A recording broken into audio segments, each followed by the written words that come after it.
Un cordial saludo.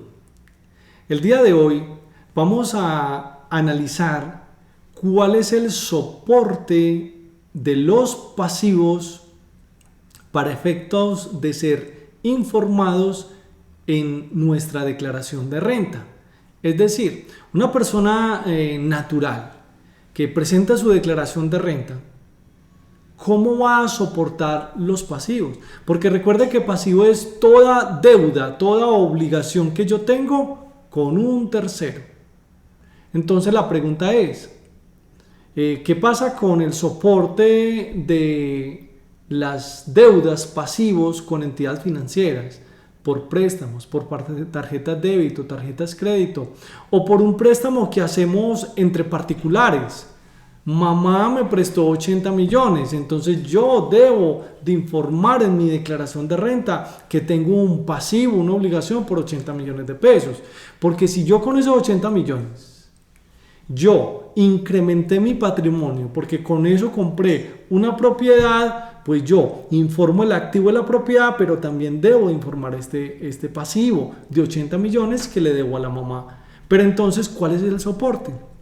Para eso entonces nosotros vamos a dividir en dos bloques. El primero, ¿cuál es el soporte para los obligados a llevar contabilidad? ¿Y cuál es el soporte en un segundo bloque para los no obligados a llevar contabilidad? Abordemos el primer caso. En el obligado a llevar contabilidad, pues recuerde que la contabilidad es la que deberá llevarse en debida forma y allí reposarán todos los documentos que se requieren para soportar un pasivo. Tales como deberá existir un recibo de caja cuando me prestaron el dinero y yo con esto registré y reconocí en mi contabilidad dicha obligación. Quizás debe haber por organización un pagaré donde se respalde dicha obligación. Si no existe, pues entonces los comprobantes de contabilidad, los libros de contabilidad me van a servir como prueba de que esa obligación está sustentada en el caso de una sociedad. En el caso de una sociedad o de una persona natural no obligada a llevar contabilidad. En el caso del no obligado a llevar contabilidad, ¿cómo vamos a soportar ese pasivo? Recordemos que ese pasivo se va a documentar con un documento de fecha cierta. ¿Y cuándo es un documento de fecha cierta? Pues así nos lo establece el artículo 767 del Estatuto Tributario y establece un documento privado, cualquiera que sea su naturaleza, tiene fecha cierta o auténtica desde cuando ha sido registrado o presentado ante un notario, juez o autoridad administrativa, siempre que lleve la constancia y fecha del registro de tal operación, ¿sí? ¿Qué pasa si terminado el año, al 31 de diciembre, yo no tuve la oportunidad de hacer el pagaré? Entonces ese pasivo se me quedará sin soporte, sin validez y no será reconocido fiscalmente. Pero ojo, hay una norma especial y es el artículo 771 del Estatuto Tributario. Y en ese artículo nos establece la prueba supletoria de los pasivos. Es decir, que no necesariamente yo requiero ese pagaré, esa letra y que esté autenticada o presentada ante notario, juez o autoridad administrativa.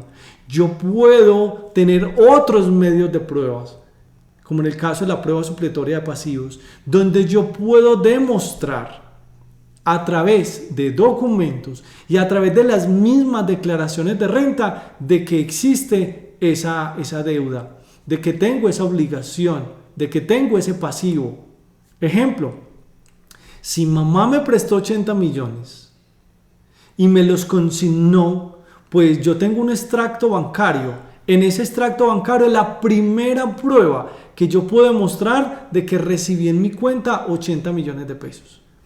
Con el extracto bancario de las cuentas de ahorro o corriente de mamá, yo puedo mostrar que ella giró 80 millones de pesos. Ahí hay un perfecto cruce de cifras y son mis primeras pruebas.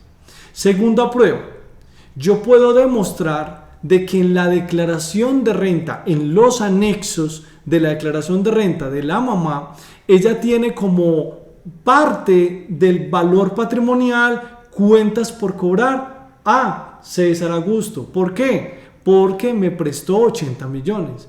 Y también se puede mostrar en la declaración de renta personal que tengo una cuenta por pagarle a la mamá, a Rosita, por 80 millones de pesos. Entonces, ambas declaraciones tributarias se me convierten a mí también en documentos como sumatoria de prueba supletoria del pasivo. Recuerden que es que en las declaraciones de renta de las personas naturales, específicamente en el formato 210, recuerden que es un solo renglón que se llama patrimonio bruto y hay otro que dice pasivos, deudas y ya. Por eso menciono que los anexos de dichas declaraciones, más las consignaciones, las transferencias, los extractos bancarios, son los que nos van a servir como plena prueba supletoria del pasivo. Y no necesariamente yo tendría que tener ese pagaré autenticado, firmado, etcétera, etcétera. Entonces creo que es otra forma que podemos soportar dichos pasivos. Así que próximo a que se cierren el 31 de diciembre de esta vigencia 2022, vas a evaluar qué obligaciones tienes con terceros y cómo es la mejor forma para tú soportar este pasivo y que sea reconocido en tu próxima declaración de renta. Hasta otra oportunidad.